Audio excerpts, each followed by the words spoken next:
गांव के किनारे एक छोटे से मकान में दिलीप रहता था। लोग उसे अजीब कहते थे क्योंकि वह अक्सर कमरे में खुद को बंद करके घंटों बैठा रहता था, किसी काली साधना में लीन। उसकी आंखें लाल रहती थीं और उसकी बातें तंत्र मंत्र के इर्द गिर्द घूमती थीं। उसकी मां बेचारी इन सब से अनजान अपने बेटे के लिए चिंतित रहती थी। दिलीप को एक अंधविश्वास ने जकड़ लिया था। उसे लगा था कि अगर वह अपनी ही मां का बलिदान देगा तो उसे असाधारण शक्तियां मिल जाएंगी। उसे यकीन था कि यह क्रूर कर्म उसे अमरत्व और तांत्रिक सिद्धियां दिलाएगा। फिर वह भयानक रात आई। एक कुल्हाड़ी की धार ने दिलीप की मां के जीवन को समाप्त कर दिया।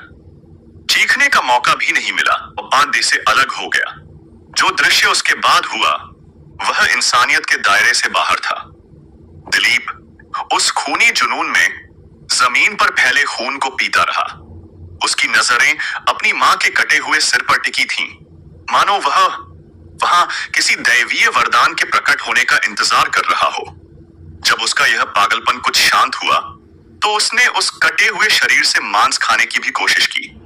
उसकी यह दरिंदगी किसी अमानवीय कृत्य से कम नहीं थी।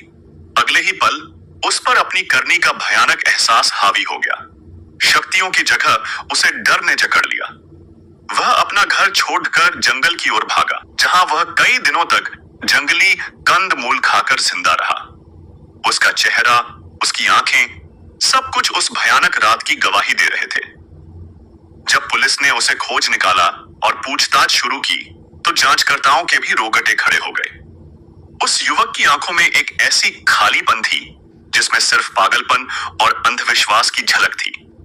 यह घटना एक दर्दनाक सच को सामने लाती है कि कैसे अंधविश्वास एक बेटे को हत्यारा बना सकता है और कैसे तंत्र मंत्र की तलाश रिश्तों के खून से सनी एक भयानक कहानी रच सकती है।